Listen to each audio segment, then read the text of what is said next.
Welcome to Mrs. Neller's notes for her pre-calculus class. These are the notes for section 14.6 entitled Descriptive Statistics. And today we're going to talk about the different types of categories that we can use for data. And then we're going to talk more about histograms. We've talked about them a little bit, but we're going to look at them in more detail now. And then we're also going to talk about normal distribution and how we can apply that. So there's different ways that we can put data into categories.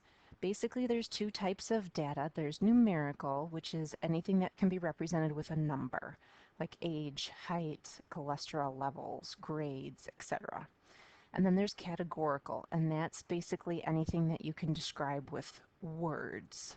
So that would be like the different colors of your hair or your political affiliation. So sometimes you hear the words quantifiable or qualitative. So quantitative or qualitative to describe these as well. And both are legitimate types of data categories. But we're going to focus mostly on the numerical. And data indicates the number of individuals in each category. So when you're dealing with the categorical data, then the bars on a bar graph or the little slices in a pie graph that we'll talk about in a moment, those count how many people have that certain category. So you've dealt with bar graphs ever since elementary school and middle school. You know that they have vertical bars and there's one bar for each category, and usually you put those categories along the x-axis and then you count how many people fall into that category, and that's how tall you make the bar on the y-axis. Okay, and this is what they're going to look like. So you're going to have your categories across the bottom and then your amount on the y-axis. Now here, remember, for the bar graph, the bars don't have to be touching. There can be spaces between them, but we do want them to be about evenly spaced and evenly sized. Okay, but they're going to have different heights, and you have to have a title, and you want to label your axes as well. Here they just labeled the categories. Technically, you could probably label that axis as well. And the other way that we can organize categorical data is with a pie chart. And you don't really do a lot of these by hand just because it's pretty tedious to draw. You can do them very easily in Excel. But here you have little sectors that represent each percentage of data. And then again, each one is labeled and you have a title for the whole graph. Okay. So that's different ways that we can organize categorical data.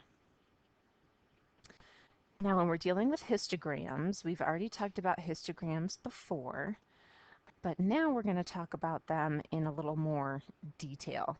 And when we put numerical data into categories, we divide the range of the data into non-overlapping categories of equal length, called the bins or the bars. So that's the difference between a histogram and a regular bar graph, is that the histogram has been divided into a certain range. So when we draw a histogram, we label the bins or the bars on the x-axis, and then we're still going to have the y-axis that tells us the amount that's in each bin.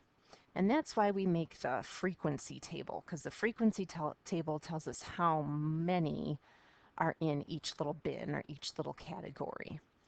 Okay, but we have to make sure that those categories are a specific amount. So it's not so much a category as it is like numerical, because we're going to be dividing it into equal amounts. And again, for a histogram, we want the bars to be right next to each other because it's a constant distance on that x-axis. It's just a big range of numbers, so there's no breaks in those numbers. So the bars are going to be right next to each other. So where one category or bin ends, the other one is going to begin. So the only thing that differs is their height, and the height will be going up on the y-axis. And here we're going to make one when we're dealing with this hospital heart rate information. So hospitals routinely measure patients' heart rates, And this list here gives the heart rate in beats per minute of 40 patients admitted to the ICU at a city hospital. So we're going to draw a histogram, and then we're going to use bins of size 10 starting at 50 beats per minute. Now, that's helpful that they tell us how to organize the data. Sometimes you're just given the data and you have to choose how big the intervals are going to be. But if we look here at the data, we're starting at the 50s and we're going into the 130s. And they want the categories to be a size 10, or the bins to be a size 10. So that means we're going to start at 50, and then we're going to have to go up to 59, because 50 would be the first number, 51 would be the second, 52 would be the third, and so on and so on. So when we organize this data, again, we want to make sure that it's all in order. The nice thing is they've already put it in order for us. But when we're organizing this data for our frequency table, we have kind of a weird feeling because we're going from 50 to 59. And usually when you kind of break it up in your head, you're saying, oh, I'm going from 50 to 60, and then 60 to 70, and then 70 to 80. But we don't want that data to overlap. Okay, so we want to go all of the 50s, so 50 to 59, and then we'll go all of the 60s, 60 to 69, and then all of the 70s, and all of the 80s. Okay, so it's kind of a weird feeling that you're stopping at 9, but then the next number is your nice even number again, your whole tens. So then we have 100 to 109, and then 110 to 119, 120 to 129, and then 130 to 139. So then each bin has 10 units in it. So if you look at the first number, we've got 50, 60, 70, 80, 90, 100, and so on. So that looks a little nicer and a little bit more familiar, but it's just kind of weird to write 50 to 59. But just think that you're going all of the 50s, all of the 60s, all of the 70s. So if we went 50 to 60, that would be too much. We'd have 11 in our bin, and then if our next one was 60 to 70, then we would have the 60 overlapping here and here. So we don't want that to happen. So these are going to be our intervals, and then we'll have the frequency. So that's just how many are in each of these categories. So we have 1 in the 50s, we have 2 in the 60s, 4 in the 70s, there's 9 in the 80s, 10 in the 90s, and 8, 4, and then 1 and 1. So we would go through this data and we would count how many of each we had, and then write down that number. You can use little hash marks too if you wanted to. So you could count 1, 2, 3, 4, 5. Oops. Sorry. You could count 1, 2, 3, 4, 5, 6, 7, 8, 9. So if you want to do little hash marks like that, you can. Or you can just count and write the number. Okay, so next we're going to make our histogram. And again, we've done this briefly in other homework, but we're just going to take a closer look at it now. And we're going to make our basically y-axis and x-axis. And across the x-axis, we're going to label our bins. So here, I'm going to kind of put a little hash mark in the middle here. So we've got 50, 60, 70, 80, 90, 100, 110, 120, 130. Okay, but if this is 50 right here, then I have to go from 50 all the way over to 60. Okay, so, and then we went, how many do we have? We had 10. So let's do 2, 4, 6, 8, 10. So we'll count by twos for our number of patients. We're going to label these. And then we have our heart rate. So again, we're going to label everything. We'll put a title on the heart rate of the ICU patients. Okay, So don't forget those parts. That's usually what students overlook. They get so focused on making the graph that they forget to label everything. But now, oops, I should finish labeling here. 80, 90, 100, 110, 120, and 130. So now when we make our bars, remember I'm going to start at 50, and 50 had 1. So I'm going to go up to 1, and then I'm going to go over to 60. And then at 60 I had 2. I'm going to go up and over to 70.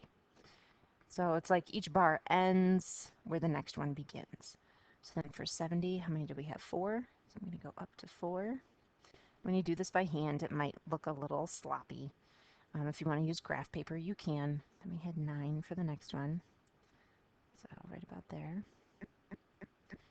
And then we had 10. And the nice thing is you can kind of use the previous bar and just go up from there. And then we went back down to 8. So right about there. And then 4. And then 1 and 1. So 1 and 1. So the 130 would go over just a little bit there. Okay, so make sure that the width of the bars is about the same. And again, making this by hand, there might be a little bit of variance there, but that's okay. And then we can see the height of the bars tells us how many is in each category. Okay, so this is a good visual representation of our data. And we're going to talk in a little bit about how grouped this information is. So we have just a few over here, then we get a little bit more, then we get a lot in the middle, and then it goes back down, and then there's just a few. So we're going to talk next about that. And here's the nice book version of the chart. And they do a good job writing it as an interval. So if you want to write it like that too, with the less thans, you can. And then there's the same values we had. This is their nice neat table, so it's definitely done on a computer, so you can see that the bars are exact height and exact width. Okay, but they didn't label their axes. Okay, but make sure you do that. Okay. Next thing that we're going to talk about then is that a histogram gives us the visual representation of how the data is distributed, which I already said. Now, how the data gets distributed, though, can be either symmetrical or non-symmetrical. So if it's symmetric, that means that the most amount of information is in the middle, and then you have an equal slope that goes down on the left and then down on the right. So there's the same number on the right side as there is on the left side. So if you folded this in half, it'd be exactly the same. And the mean and the median are the exact same number, and they're right in the middle of your information. And we're going to talk a little bit about what that line means and about the space or the area under that curve. Okay. Now, the other one over here is called skewed to the left because most of our information is grouped over here on the right side of our graph. So the mean is a little bit to the left of the median. So remember, the median is your middle number. So that shows that the middle number of the data is right here, which makes sense. If that's where most of the data is, the middle number should be over there. But then there must be a really small outlier, a really, really small number that's pulling that mean down. It's making that average lower than what the data actually is. So then you get this long tail that goes to the left.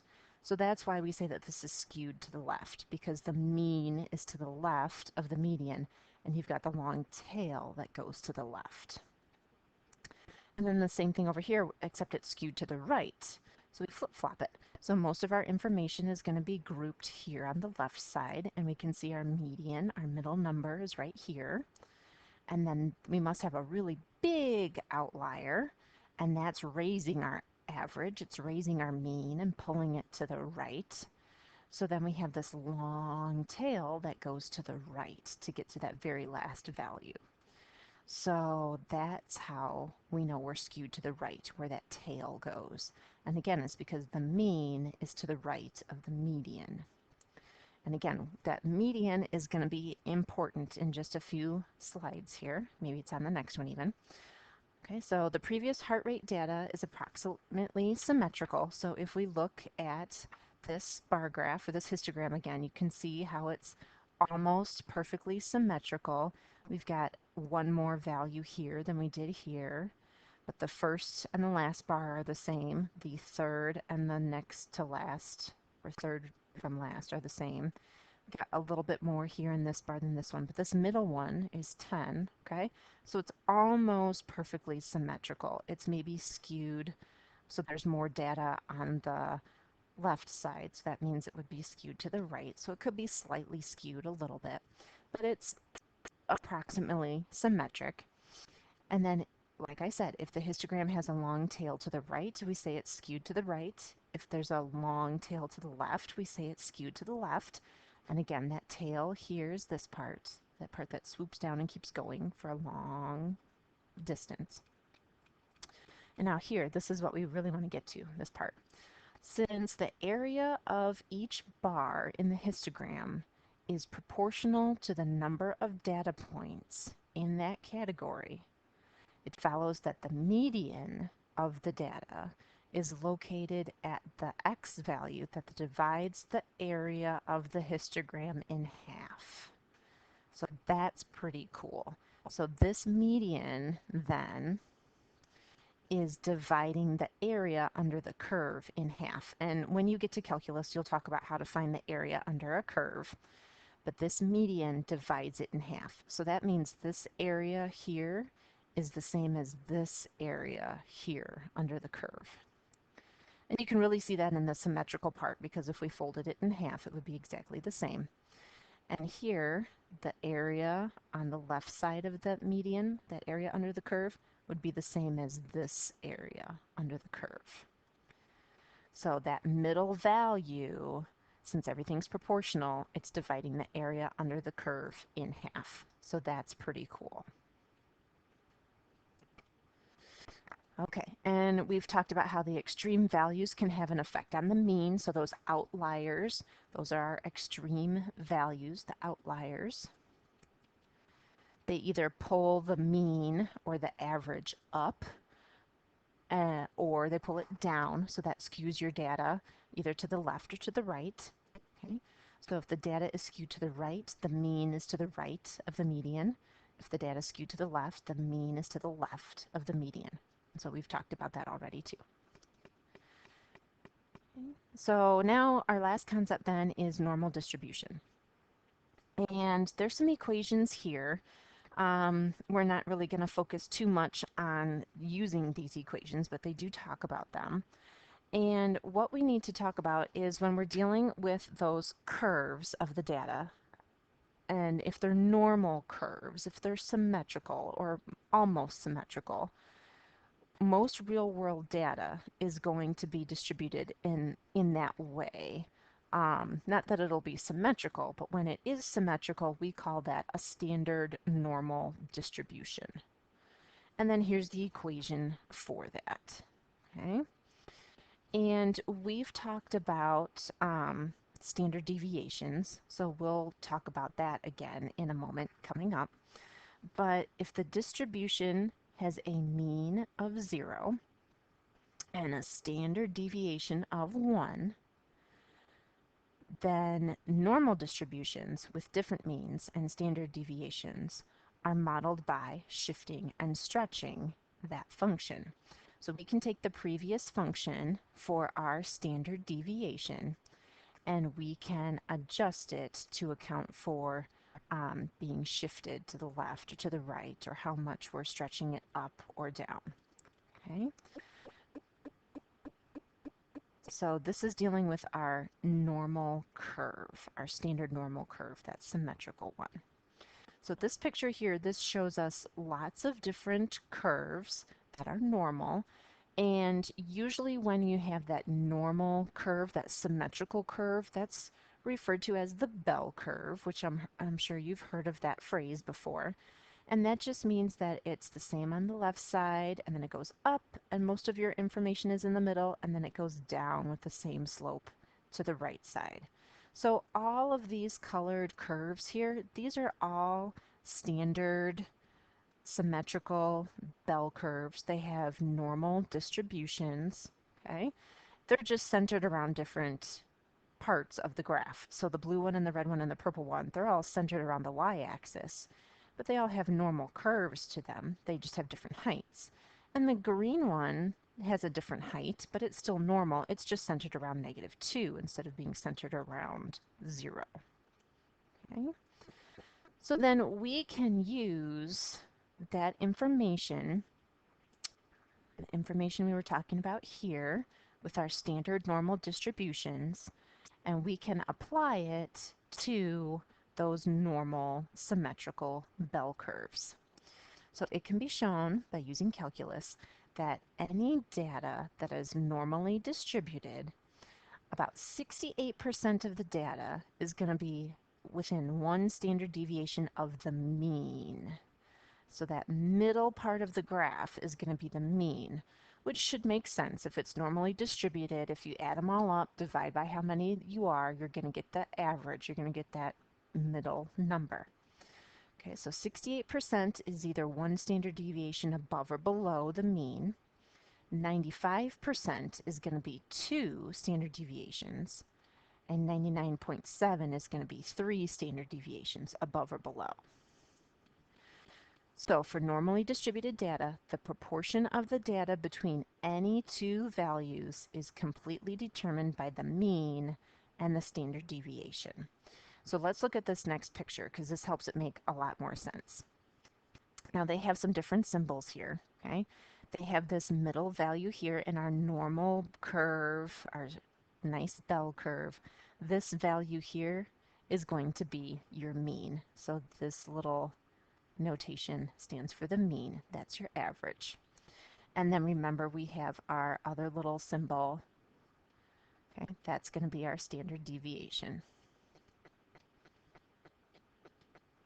So if we start at our mean, we're going to add 1 standard deviation to go up, or we're going to subtract 1 standard deviation to go down. And between those two values, you have to have 68% of your information. So if you divide that by 2, you get 34 on either side. Okay. And then if we go up another standard deviation, or if we go down another standard deviation, okay, 95% of the data has to be within there. So let's see if I can squeeze it in here. Doop, doop, doop. Okay, so that distance has to be 95%. Okay, so if we take 68 and we subtract it from 95, we get 27, and then we divide that by 2, so we get an extra 13.5 and 13.5 on either side. Okay, and then if we add another standard deviation above or below, then you're going to have a total of 99.7% of your data. And you can keep going and going and going further and further out, but usually we just do those 3 standard deviations on either side of the mean. Okay, and again, if we took 100, or I'm sorry, the 99.7, subtracted 95 from it, and divided it by 2, we would get that 2.35% on either side there. So you're going to have very few pieces of your data here. You're going to have most of your data here. This is the average. Okay? And a lot of times you can talk about this in terms of grades. So a C is average. So C would be here. This would be your B's. This would be your A's. These would be your D's. These would be your F's. So some places say that you should have very few F's, a few D's, but most of your grades should be C's. You should have some B's and very few A's. So you hear horror stories in college about professors following the bell curve when they give grades. Okay? But don't worry about that too much. But that's how this could be interpreted for one real world situation. Another situation that's a little more practical is dealing with your IQ. So here we're going to take a look at our information for the IQ scores, and they're normally distributed with mean 100 and a standard deviation of 15. So that means our middle number is going to be 100, and then our standard deviation is going to be 15. So we're going to go up 15, and then another 15, and another 15. We're going to go down 15, and then again and again. So let me just over here draw our little number line. We're going to have 100 in the middle, and then we're going to add 15, so 115, and then we'll subtract 15, so that'll be 85. So that is where 68% of our data has to be. Okay, so we're going to have 34% here and 34% here. Okay, and then if we add another standard deviation, that would be 130. And if we subtract another 15, that would be 70. So this is 2 standard deviations, so that's where 95% of the data has to be. So again, this is where we'd have the 13.5% of our data and the 13.5%.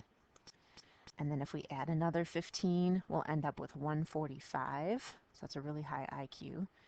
And then down here, if we subtract another 15, we would get 55. So again, that would be a lower IQ. And then this is where you're going to have the 2.35%. Okay. And we could draw in our curve if we wanted to. I'll kind of go up into the word problem here if I do that. But okay, that would kind of be where our curve is. Okay. So we're going to find the proportion of the population with IQ scores in these intervals for A, B, and C. And then we're also going to find the probability that a randomly selected individual has an IQ score in the given interval. Okay, so we're going to do 2 things for each. We're going to find the amount, and then we're going to find the probability. Okay, so if you want to be between 85 and 115, that's where 68% of our data is going to be. Okay, so find the proportion. Okay, so that's going to be our proportion. I'll do that in blue. So that means 68% of people are between those values. That's 1 standard deviation. And we know that just because of the normal distribution. If you're going to be between 85 and 115, that's what statistically calculus tells us. 68% of the data is going to fall in there. So we didn't really have to do any calculations there. We just have to know the empirical rule. Okay, that's what this is all called here, the empirical rule. Okay, so now though we have to find the probability. Find the probability that a randomly selected individual has an IQ between 85 and 115. So there all we have to do, I'll do that in red for our probability, we have to do 68 out of 100. Okay, so that's going to be 0.68. That's our probability, 68%. Okay, so that one's not a whole lot of calculation, it's just understanding and interpreting the information. B and C, we're going to have to do a little bit more thinking here. Okay, for part B, we want to have an IQ of at least 130. Okay, so if you're at the 130 mark, okay, you're going to have 95% of your data and this little bit right there, okay, 95% of your data is going to be below 130. Okay, so if we take our 100% and we subtract the 95%, that gives us 5% that's left over. And then we're going to divide that by 2 because we've got 2 sections there. That's got to be a little bit above and a little bit below that 95%. So we're really going to have 2.5% of the population that's going to be above 130. And now I know here it says 2.35, but that 2.5 starts at the 130 and then it goes on and on and on to the highest number that you could possibly have. So it's including everything beyond that 2.35%. Okay, so that means there's what, 0.15% that would go on beyond the 145. Okay, so that's why we have the 2.5. And now to find that probability, we'll just take the 2.5 out of 100 because it's a percent. It's out of 100. So that would be 0.025 would be our probability. Okay, so that's a pretty small chance that you're going to have an IQ of greater than 130. Oh, at least 130. So 130 or higher. Okay, and then we're going to do a similar concept there for part C. We want to be at most 130. So now we want to figure out how many people are 130 or below. Okay, so we just said that there's 2.5% that are above it.